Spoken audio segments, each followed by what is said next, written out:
사사기 4장 4절에서 10절 말씀입니다. 사사기 4장 4절에서 10절 말씀.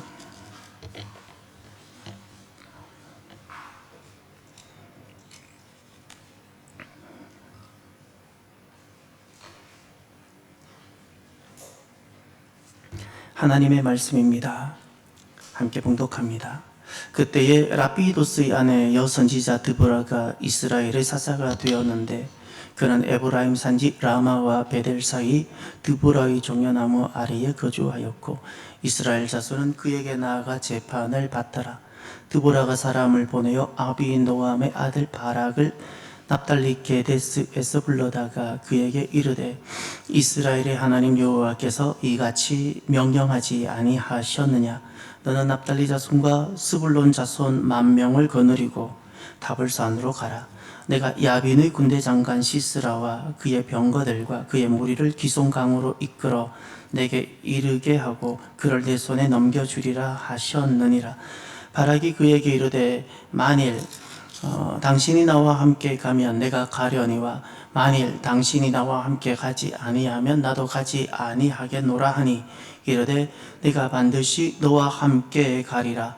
그러나 내가 이번에 가는 길에서는 영광을 얻지 못하리니 이는 여호와께서 시스라를 여인의 손에 파실 것임이니라 하고 드보라가 일어나 바락과 함께 게데스로 가니라. 바락이 스불론과 납달리를 게데스로 부르니 10,000명이 그를 따라 올라가고 드보라도 그와 함께 올라가니라. 아멘. 그 시대를 믿음으로 섬긴 여인들, 오늘 두 번째 말씀입니다. 매번 시대는 강력하게 도전해 왔습니다. 그리고 하나님 백성들을 굴복시키고 하나님 없는 시스템과 하나님 없는 세상을 이렇게 펼쳐내고자 했습니다.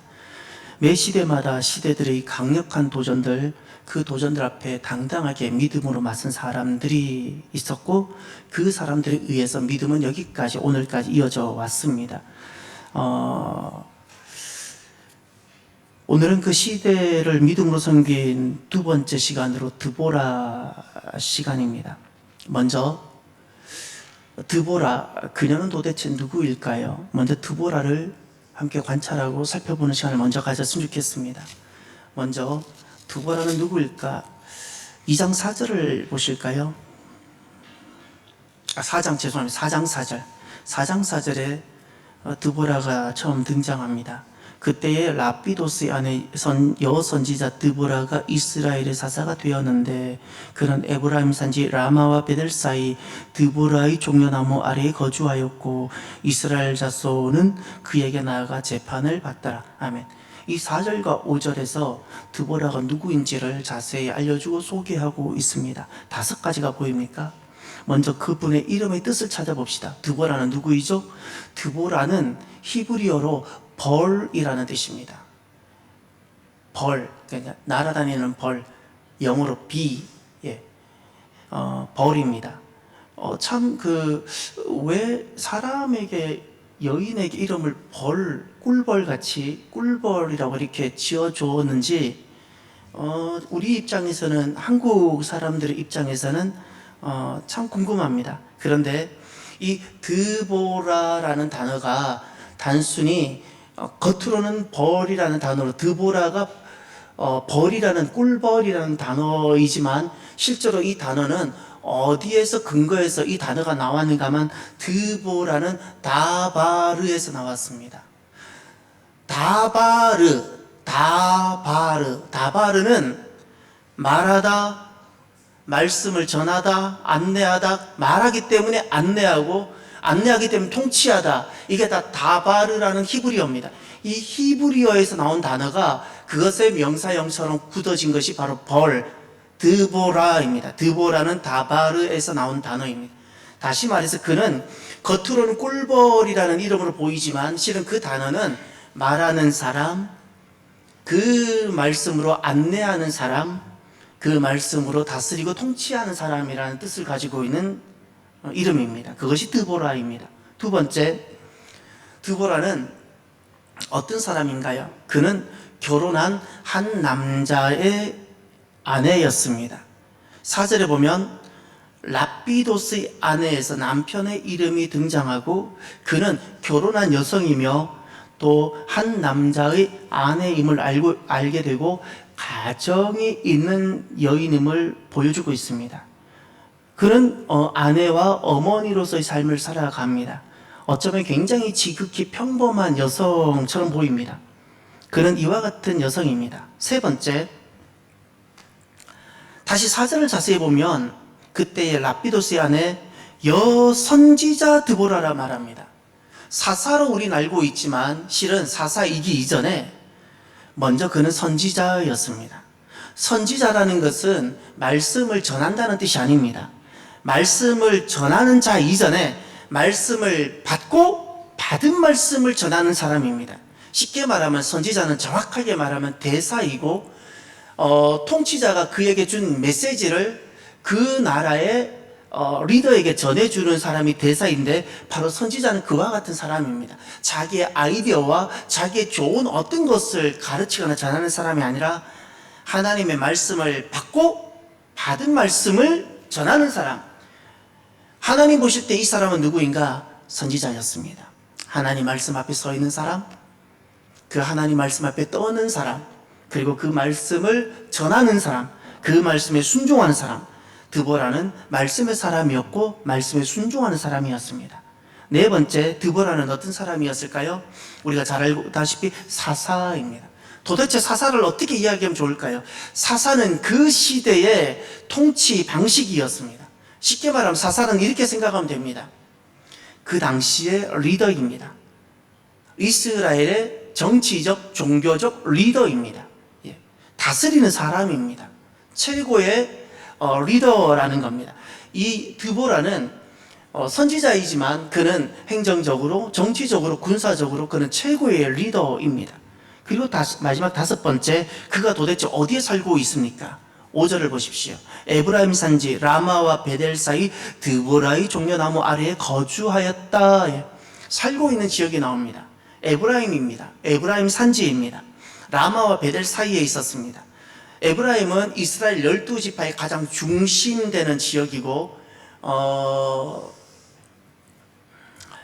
유다와 더불어 가장 쌍벽을 이루었던 아주 그 권위 있는 지파 중에 하나가 에브라임입니다. 모세의 후계자 누구였죠? 여호수아의 지파가 바로 에브라임이고 이 여호수아가 이스라엘 백성들을 데리고 들어가면서 본인 지파가 선택했던 가장 좋은 땅, 가장 중심지, 그것이 바로 에브라임입니다. 그 에브라임 지역에서 사역하고 있었던 사람이 바로 드보라입니다. 그러면 드보라는 그 시대를 어떻게 믿음으로 섬겼을까요?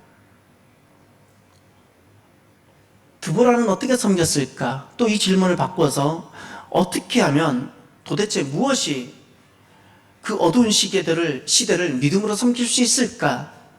어떻게 하면 믿음으로 섬길 수 있을까?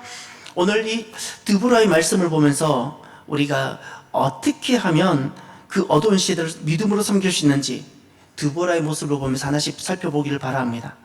먼저 6절을 보십시오. 첫 번째 모습이 나옵니다. 여기에서 드보라의 모습을 보십시오. 드보라는 그 어두운 시대를 어떻게 믿음으로 섬길 수 있었는지. 드보라가 사람을 보내어 아비노함의 아들 바락을 납달리 게데스에서 불러다가 그에게 이르되 이스라엘의 하나님 여호와께서 이같이 명령하지 아니하셨느냐? 너는 납달리 자손과 스불론 자손 10,000명을 거느리고 다볼산으로 가라. 내가 야빈의 군대 장관 시스라와 그의 병거들과 그의 무리를 기손 강으로 이끌어 내게 이르게 하고 그를 내 손에 넘겨주리라 하셨느니라. 드보라의 모습을 보고 계십니까? 드보라는 이 어두운 시대에, 이스라엘이 무너져 깜깜한 시대에 어떻게 그는 믿음으로 그 시대를 섬길 수 있었을까요? 하나님은 왜 드보라를 사용하셨을까요? 가장 첫 번째입니다. 드보라는 말씀에 순종하는 사람입니다. 언제 우리가 그 시대를 믿음으로 섬길 수 있을까요? 말씀에 순종할 때입니다. 6절은 드보라의 아이디어가 아닙니다. 드보라의 작전 계획이 아닙니다. 하나님의 말씀, 하나님의 계획을 그대로 전달하며 말도 안 되는 불가능한 전쟁을 시행하도록 지금 바락을 불러서 지시하는 말씀입니다. 이것은 6절을 보십시오. 6절 중반절. 이스라엘의 하나님 여호와께서 이같이 명령하지 아니하셨느냐? 굉장히 강한 반어법. 하나님이 이렇게 명령하셨다는 겁니다. 그리고 7절 하반절을 보십시오. 그를 내 손에 넘겨주리라 하셨느니라. 누가? 하나님. 지금 드보라는 철저하게 하나님 말씀에 통제되고 자기 스스로를 하나님 그 말씀에 통제시키고 있습니다. 그는 이스라엘 당시 지파의 군사력이나 또 가나안 시스라 그 군대 장관의 어떤 군사적인 힘을 고려하지 않습니다. 이 지금 10,000명이 모이는데 이 10,000명이 어느 정도 허수아비인가를 한번 보십시오. 5장 8절을 보세요. 사람들이 여기 이때 모입니다. 5장 8절을 가면 무리가 새 신들을 택하였으므로 그때의 전쟁이 성문에 이르렀으나 다 함께 이스라엘의 40,000명 중에 방패와 창이 보였던가? 이 형편이 없는 겁니다. 전쟁하러 나왔지만 무기가 없는 겁니다. 사람만 모인 겁니다. 어디에도 쓸데가 없는 겁니다. 상대는 강력하게 지금 이스라엘을 무려 20년이죠. 20년간 지배를 해왔고 거긴 철병거가 무려 700개나 있고 그 철병거는 요즘으로 하면 전차입니다. 탱크입니다. 그 철병거가 700개나 있고 엄청난 군사력으로 무장되어져 있는데 지금 드보라는 그 가나안 시스라 군대 장관의 그 상대의 상황이 고려되지 않습니다. 그는 하나님 말씀만 고려 대상인 겁니다. 상황이 어떠할지라도 드보라의 시선은 언제나 하나님만을 향하고 있습니다. 사랑하는 성도 여러분, 무엇이 그 시대를 섬기게 될까요? 무엇이 그 시대를, 그 어두운 시대를 결국 믿음으로 섬기게 할까요? 말씀의 절대 순종입니다. 상황을 넘어선 순종입니다. 나의 상황이 너무 창과 칼 하나 없는 상황일지라도 상대편은 철병거를 700대나 가지고 있는 그런 상황일지라도 내가 하나님 말씀에 통제되는 바로 그 순종, 그때 그 어두운 시대를 믿음으로 섬길 수 있게 되는 겁니다. 두 번째, 8절과 9절을 보십시오. 사사기 4장입니다. 4장 8절과 9절. 여기에서 드보라의 모습을 찾아내시고 도대체 어떤 모습이 그 어두운 시대를 믿음으로 섬기게 하는지를 찾아내 보시길 바랍니다. 바락이 그에게 이르되 만일 당신이 나와 함께 가면 내가 가려니와 만일 당신이 나와 함께 가지 아니하면 나도 가지 아니하겠노라 하니 이르되 내가 반드시 너와 함께 가리라. 그러나 내가 이번에 가는 길에서는 영광을 얻지 못하리니 이는 여호와께서 시스라를 여인의 손에 파실 것임이니라 하고 드보라가 일어나 바락과 함께 게데스로 가니라. 아멘. 지금 드보라의 모습이 보입니까? 드보라는 어떤 모습으로 등장하고 드보라는 누구입니까? 그리고 드보라가 어떠하였기에 그 어두운 시대를 결국 믿음으로 섬길 수 있었습니까? 드보라를 알기 위하여 지금 오늘 본문의 8절과 9절에 바락이라는 그 당시에 이스라엘 군대 지휘관으로 부름받는 사람의 모습을 관찰해 보십시오. 지금 바락이 이 전쟁 상황에 호출을 받는 겁니다. 전쟁에 투입이 되는 겁니다. 본인은 지금 이스라엘 군대 병사들을 모아서 전쟁하러 나가야 되는 지휘관입니다. 그런데 그가 지금 요청하는 바가 무엇입니까? 병력을 더 많이 보충해 주십시오. 칼과 창을 만들어 주십시오. 보급해 주십시오. 이것이 아니었습니다. 그가 요청한 것이 무엇입니까? 드보라가 함께 가기를 이런 겁니다. 이것은 무슨 뜻인가? 예를 들어 이런 겁니다. 지금 아주 다급하고 위급하고 시급한 문제가 생겨서 이규명 장로님께서 지금 진두지휘하면서 나가게 된 겁니다. 한 사람이라도 더 힘을 쓰는 사람이 더 필요합니다. 근데 이규영 장로님이 난 김석수가 안 가면 안 가. 김석수가 가야 나가. 나는 우리 교회 수많은 남자들이 필요 없어. 나는 김석수가 가야 움직일 거야. 이거하고 똑같은 거예요. 지금가 힘써야 되는 사람이 필요한데 힘쓰는 사람, 상대의 남자를 무너뜨릴 사람이 필요한데 이규영 장로님이 나는 김석수가 가야 난 갈 거야, 이런 거예요. 여러분, 남자들은 압니다. 군대에서 흔히 군대에서 그 군인들 안에 퍼져 있는 이야기가 뭐냐면, 여자가 군대에 방문하고 여자가 만약에 그 전차를 타면 전차가 퍼진다는 말이, 이규영 장로님 들어보셨습니까? 예, 들어보셨죠? 예, 말씀 안 하잖아요.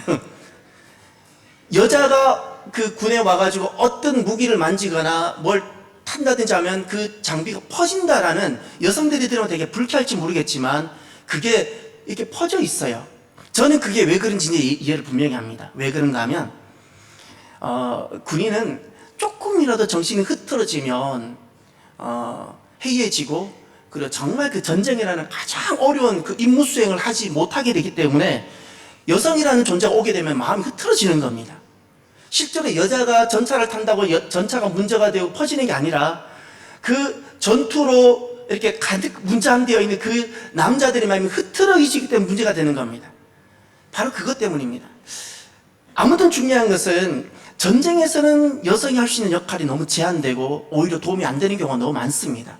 그런데 지금 이 군대 장관, 이스라엘의 군 지휘관이 바락이 드보라를 요청하잖아요. 당신과 함께 가야 나 갑니다. 그러면 바락이 보는 드보라는 누구입니까? 바락이 보는 드보라는 그냥 여성이 아닙니다. 하나님이 함께하는 사람이었어요. 군대 지휘관, 이스라엘의 총사령관인 바락이 보는 드보라라는 한 사람은 그냥 한 여인, 한 남자의 여자가 아니라 그는 하나님이 함께하는 사람이었던 겁니다. 드보라를 보면 하나님이 보이는 겁니다. 드보라를 보면 그와 함께 하신 하나님이 보이는 겁니다. 드보라를 요청하는 것은 한 여인을 요청하는 것이 아니라 하나님의 임재를 구하는 것이고 하나님을 요청하는 것입니다. 지금 바락이 드보라를 요청하는 것은 하나님을 요청하는 것과 같은 겁니다. 사랑하는 성도 여러분, 무엇이 그 시대를 섬기게 할까요? 이 어두운 시대, 도대체 어떤 것이, 무엇이 결국 그 시대를 이기고 믿음으로 섬기게 할까요? 하나님이 함께함입니다.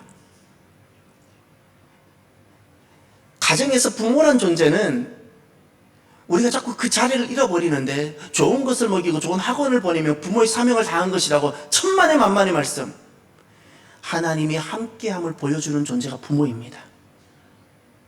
부모는 어떤 경제적인 어려운 상황, 다양한 상황들, 가정 안에서 수많은 시대들이 일어나고 있는데 그때마다 하나님이 어떻게 함께 하시는지를 삶으로, 가정 안은 철저하게 다 삶 오픈되는 곳인데 그 삶으로 철저하게 보여주는 그 존재가 부모이고, 부모가 하나님이 함께하는 것이, 함께하는 사람임을 분명히 보게 되고 그 부모를 통해서 하나님을 발견하면 그 자녀들은 절대 떠나지 않습니다. 청소년이 되어도 떠나지 않고 청년이 되면 더 오히려 예수님 이름 앞에 무릎을 꿇게 되는 겁니다.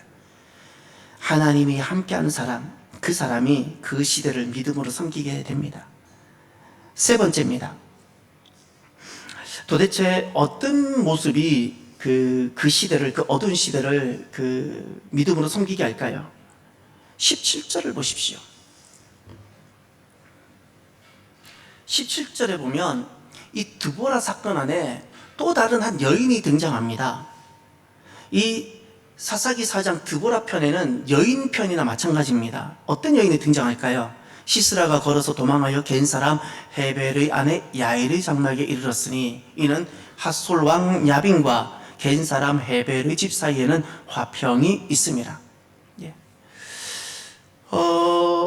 지금, 그리고 또 하나 21절을 보십시오. 21절, 그가 깊이 잠드니 헤벨의 아내 야엘이 장막 말뚝을 가지고 손에 방망이를 들고 그에게로 가만히 가서 말뚝을 그의 관자놀이에 박음에 말뚝이 꿰뚫고 땅에 박히니 그가 기절하여 죽으니라. 예. 이스라엘을 20년간 지배했던 시스라라는 한 군대 장관이, 그 가나안 군대 장관이 한 여인의 손에 죽게 됩니다. 하나님 말씀 그대로 여인의 손에 죽게 됩니다. 야엘은 도대체 누구이죠?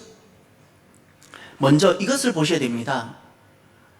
17절 하반절에 핫솔 왕 야빈, 그리고 겐 사람 헤벨, 이 헤벨은 야엘의 남편입니다. 야빈과, 지금 핫솔 왕 야빈이라는 것은 지금 이스라엘을 지배하고 있는 지금 원수 같은 바로 그 문제, 그 하솔왕 야빈의 군대 장관이 시스라인 겁니다. 이 야빈과 헤벨 사이에는 무엇이 있다고요? 화평, 좋은 관계라는 겁니다. 그러니 지금 시스라가 전쟁에서 패하고 오죽했으면 이 집에 도망왔겠습니까? 이 집에 도망오는 이유가 무엇입니까? 안전하니까. 여기 오면 살 수 있으니까. 이스라엘 땅 중에 여기만 가면 내가 살 수 있으니까 그 군대 장관 시스라가 이곳으로 도망하여 온 겁니다. 이곳으로. 그런데 그 야엘의 헤벨의 아내 야엘이 잠자고 있는 시스라 관자놀이는 여기를 말합니다. 관자놀이. 그러니 제가 볼 때 이런 겁니다. 이렇게 바로 잤으면 절대 관자놀이를 못 박습니다. 이렇게 옆으로 잔 것 같아요. 옆으로. 이렇게 바닥에 머리를 이렇게 대고 해야지. 이렇게 탁. 여기가 관자, 여기 급소입니다. 다 텐트 생활을 했으니까 텐트 이 천을, 가죽 천을 이렇게 바닥에 이렇게 박을 수 있는 마치 팩 같은 당시에 이거 있었겠죠. 그것을 가지고 망치를 가지고 여기를 찍어서 뚫어버렸어요. 성경은 뚫었다 그랬습니다. 누가? 여인이. 그럼 이제 다시 질문해 봅시다. 이 어두운 시대에 도대체 무엇이 어떤 것이 그 시대를 믿음으로 섬기게 할까요? 하나님 편에 설 때입니다. 아주 중요한 하나님 편에 설 때. 지금 시스라와 헤벨 이 사이에는 화평 좋은 관계가 있었다는 겁니다. 그런데 야일이라는 이 여인은 하나님 편에 서기로 그날 결단을 합니다. 내 남편과 핫솔왕 그 사이에 얼마나 좋은 관계가 있는지 너무 잘 알고 있습니다. 그럼에도 불구하고 그는 이스라엘의 하나님 편에 서기로 그가 결단합니다. 그는 중립을 선택하지 않습니다. 하나님도 좋고 시스라도 좋고, 하나님이 좋지도 않지만 나쁘지도 않지만 시스라도 나쁘지 않고, 이게 바로 중립적인 태도입니다. 절대 중립적인 태도를 취하지 않습니다. 하나님 편에 선다는 것은 중립이 아닙니다. 모호하지 않습니다. 하나님 편에 서는 것은 분명합니다. 하나님 편에 서든지 안 서든지입니다. 어떻게 그 어두운 시대에 믿음으로 그 시대를 섬기셨을까요? 하나님 편에 섬으로입니다. 그 결과를 한번 볼까요? 5장을 가보십시오. 5장 23절, 24절. 우리가 주목해야 될 말씀인데 여기에 복과 저주가 나옵니다. 하나님께서 이 드보라 편에서 그 야엘이라는 여인을 통해서 우리에게 분명히 보여주는 메시지가 있는데 5장 23절, 24절. 23절은 저주 이야기니까 제가 읽겠습니다. 24절은 복의 이야기입니다. 여러분 읽어주십시오. 여호와의 사자가 말씀대로 메로스를 저주하라. 너희가 거듭 그 주민들을 저주할 것은 그들이 와서 여호와를 돕지 아니하며 여호와를 도와 용사를 치지 아니함이니라 하시도다.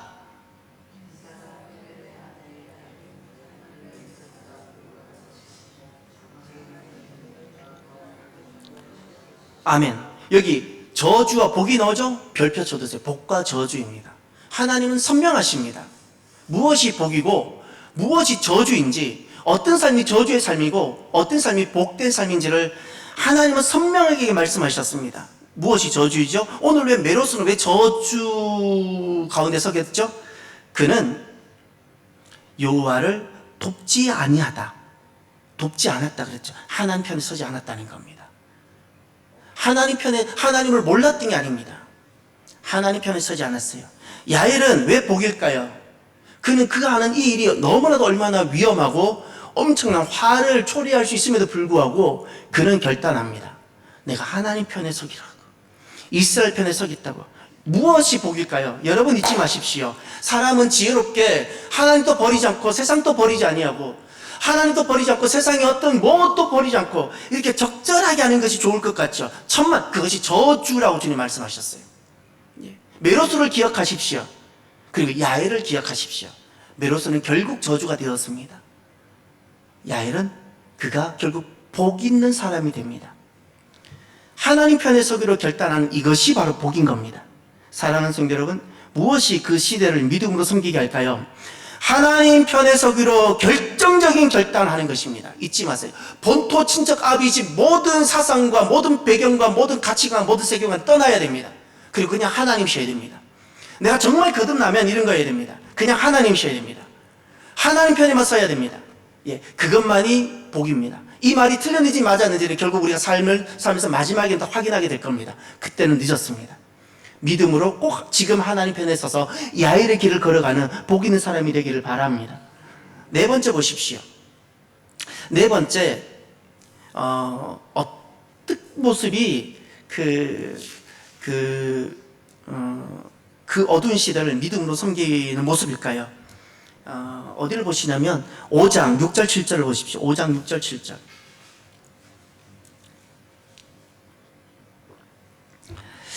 아나스의 아들 삼갈의 날에도 야엘의 날에 또는 야엘의 날에는 대로가 비었고 길의 행인들은 오솔길로 다녔도다. 이스라엘은 마을 사람들이 그쳤으니 나 드보라가 일어나 이스라엘의 어머니가 되기까지 그쳤도다. 6절과 7절은 도대체 무엇을 말씀하고 있나요? 우리가 지금 보고 있는 야일이 등장합니다. 또 삼갈도 등장합니다. 3대 사사입니다. 드보라는 4대 사사입니다. 3대 사사 때도, 그리고 이렇게 복된 여인인 야일 때도 다 사람들은 대로를 못 가고 오솔길로 다닌 겁니다.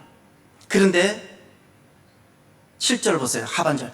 드보라가 일어나니까, 그리고 이스라엘 어머니가 드보라가 되기로 결정하니까 이 모든 것이 그쳤다. 오솔길로 숨어 다니는 것이 그쳤다는 겁니다. 여러분, 언제 그 어두운 시대를 믿음으로 섬기게 될까요? 한 가정의 여인과 어머니가 아니라 이스라엘의 어머니로 살려고 결단할 때입니다. 이스라엘의 어머니가 되다 그러죠. 누가? 드보라가. 드보라는 한 남자의 여인이고 그는 가정이 있는 여자였는데 그의 세계관은 그냥 내 가정을 위해서, 내 낳은 자녀만을 위해서 사는 여자가 아니었어요. 그는 무너져가고 있는 저 이스라엘, 그 이스라엘의 어머니가 되기로 합니다. 그의 생각은 늘 이스라엘에 가 있습니다. 남편이나 가정이나 자녀가 아닙니다. 그의 생각은, 그의 삶의 목적은 그냥 내 자녀 잘 되고 내가 그냥 넉넉하게 살아가는 가정이 아니라 삶의 울타리를 완전히 가정을 던져버리고 무너진 이스라엘을 위하여 그는 살기로 헌신합니다. 그는 자녀를 품는 여인 그 정도가 아니라 나라를 품고, 그는 무너져가고 있는 이 땅을 품고 쓰러져가고 있는 저 절망 가운데 그 민족을 품은 사람, 민족의 여인이었습니다. 그래서 그는 이렇게 이름이 붙었습니다. 한 여인의 어머니, 한 자녀의 어머니가 아니라 이스라엘의 어머니. 언제 무엇이 그 시대를 믿음으로 섬기게 할까요? 그 어두운 시대, 무너져가고 있는 시대에서 무엇이 결국 믿음으로 섬기게 할까요? 자기를 넘어 가정을 넘어서 무너진 땅과 무너진 나라를 위하여 어머니로 살려고 결단할 때, 나라를 위하여 나라를 품고 그저 자녀를 위해 살아가는 수준이 아니라 나라를 품고 민족을 품고 함께 아프며 자녀를 아파하듯이 아파하고 고통하듯이 고통하며 그 나라와 민족을 위해 살기로, 어머니로, 민족의 어머니, 나라의 어머니로 살기로 결단할 때 그 어두운 시대를 믿음으로 섬기게 되는 겁니다. 드보라가 그와 같았고 하나님께서도 오늘도 그와 같은 사람을 찾고 계시는 겁니다. 그리스도인들에게도 가정이 소중합니다. 그런데 정말 제가 예수님을 만나고 나서 부끄러운 게 하나 있습니다. 가정은 너무 소중하지만 그리스도인들이 가정이 제일이고 가정을 중심으로 살아가는 것이 얼마나 부끄러운지 모릅니다. 진짜 거듭났습니까? 진짜 거듭났습니까? 진짜 거듭나면 가정 소중합니다. 가정은 내 삶의 가장 근본 같은 것이 맞습니다. 그럼에도 불구하고 우선순위가 바뀝니다. 하나님입니다. 하나님 나라입니다. 예수님을 만나면 내 가정이 어떠하기보다도 하나님이 먼저가 되어지고 내 가정이 희생이 되더라도 하나님 나라가 이 땅에 세워지기를 갈망하게 되는 겁니다. 품어지는 게 달라집니다. 예수님을 믿으면서도 아직도 자녀만 품고 내 가정만 품는 것이 얼마나 부끄러운 건지 모릅니다. 나라를 품게 되어지는 겁니다. 민족을 품게 되어지는 겁니다. 그때 믿음으로 그 시대를 섬기게 되는 겁니다. 다섯 번째입니다. 12절 보십시오. 5장 12절. 깰지어다 드보라여, 깰지어다 너는 노래할지어다. 일어날지어다 바라기여, 아비노함의 아들이여, 내가 사로잡은 자를 끌고 갈지어다. 아멘. 여기에서 드보라의 모습, 이 드보라에 대한 노래인데, 이 노래를 보면서 어떤 모습이 그 시대를 그 믿음으로 섬기는 모습일까요? 깰지어다, 깨어있다라는 뜻입니다. awake, 깨다, 깨어있다. 캄캄한 어둠 중일지라도 깨어있을 때입니다. 깨어있을 때 아무리 캄캄하고 희망이 안 보이는 어둠일지라도 깨어있을 때 비로소 믿음으로 그 시대를 섬길 수 있게 됩니다. 하나님은 언제 일하실까요?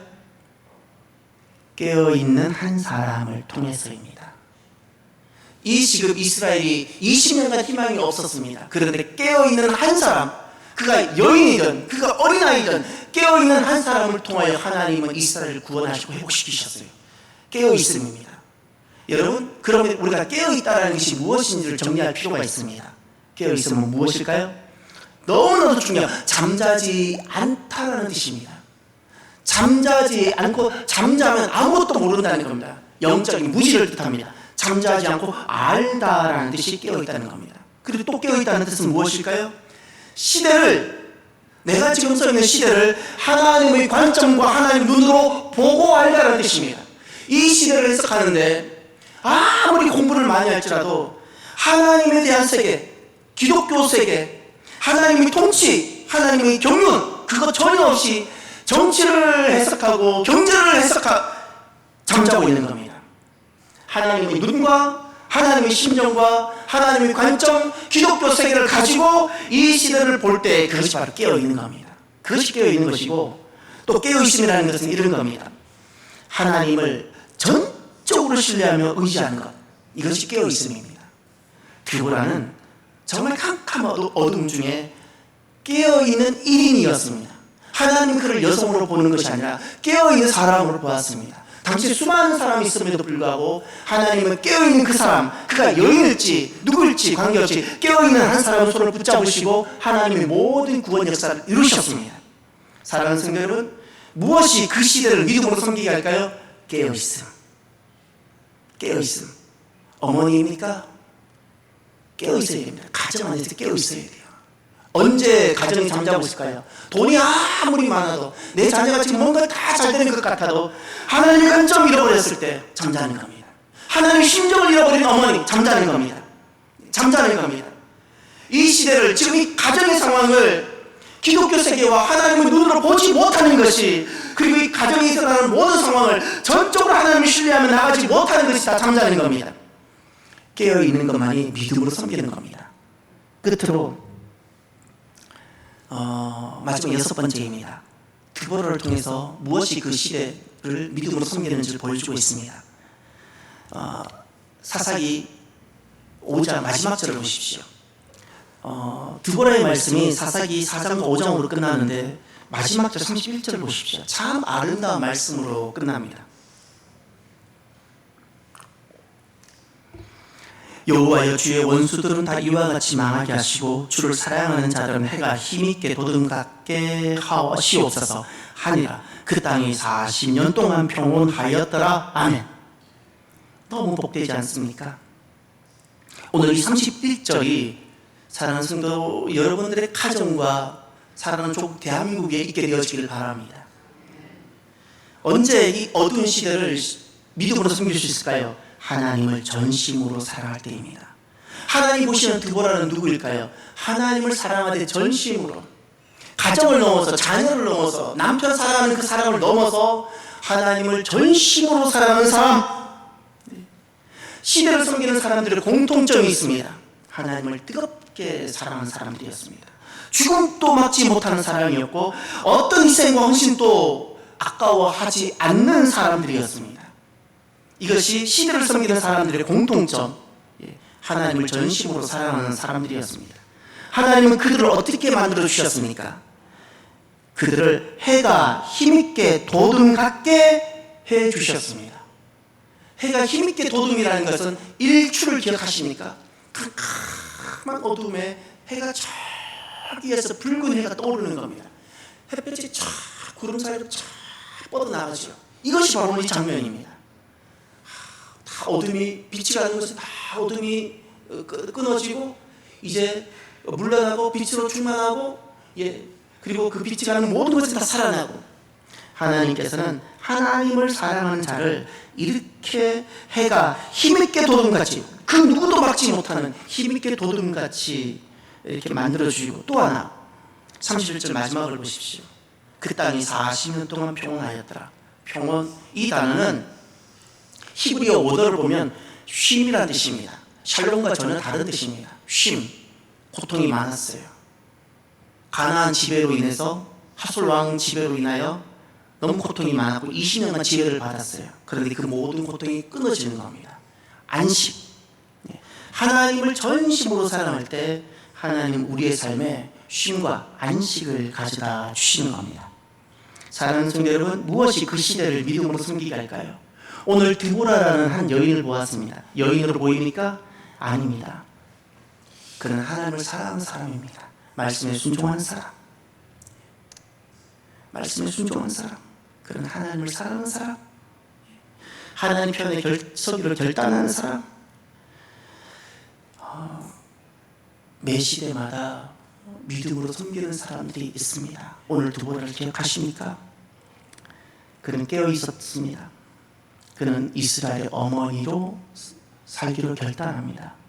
그래서 결국 하나님은 그를 통하여 이스라엘을 구원하셨습니다. 오늘 저와 여러분들이 나는 어떻게 살기를 원하십니까? 그냥 가정의 여인입니까? 내 기도는 어느 정도의 영역인가를 돌아보십시오. 내 가슴에 나는 무엇이 품어져 있는가를 보십시오. 하나님은 지금도 드보라를 찾고 계십니다. 그 드보라를 통해서 그 한 사람을 통하여 하나님은 나라를 살려내십니다. 기도합시다. 오늘 나에게 주신 말씀이 어떤 말씀인가요? 드보라는 말씀에 순종하는 사람이었고, 하나님이 함께하는 사람이었고, 야엘을 통하여 하나님 편에 선다는 것을 알았고, 그리고 이스라엘 어머니로 살았고, 깨어있는 사람이며 하나님을 사랑하는 사람이었습니다. 그 중에 내가 정말 꼭 나에게 필요한 것이 무엇인가를 가슴에 새기십시오. 그것을 두고 잠깐 기도하시길 바랍니다. 그리고 오늘 내가 드보라로 걸어갈 수 있도록, 여러분 세상을 너무 두려워하지 마십시오. 우리에게 주어진 시간이 그렇게 길지 않습니다. 남아있는 삶을 강하고 담대하게 살아갈 수 있도록 기도하시길 바랍니다. 기도합시다. 할렐루야. 하나님 아버지 감사합니다. 하나님, 세상 끊임없이 거짓과 여러 가지로 우리를 두렵게 하지만 하나님, 우리가 담대하게 서기를 원합니다. 우리가 담대히 설 수 있는 시간도 많이 남아있지 않지만 하나님, 그들은 우리가 담대히 믿음으로 서게 되어지면 그 모든 거짓 실체가 드러나게 되어지고, 하나님 아버지, 하나님께서 해같이 힘있게 도둠같이 우리를 세우심을 확신합니다. 우리에게 믿음을 더하여 주셔서 하나님, 점점 대한민국이 어두워져 가고 있는데 하나님, 우리가 드보라의 길을 잠잠히 그리고 겸손히 걸어갈 수 있도록, 믿음으로 걸어갈 수 있도록 역사하여 주옵소서. 하나님을 전심으로 사랑하는 길을 걸어가게 하여 주시며, 아무리 세상이 캄캄하고 하나님 다른 거짓된 이야기를 할지라도 깨어있게 하여 주시며, 하나님 아버지, 한 가정의 사람으로 살아가는 것이 아니라 이스라엘의 어머니로 살아가도록 나라를 꿈꾸 민족을 품는 나라 인생이 주여 되게 하시며, 하나님 편에 서서 하나님과 함께하는 사람으로 주님 서게 하여 주옵소서. 하나님 참으로 감사합니다.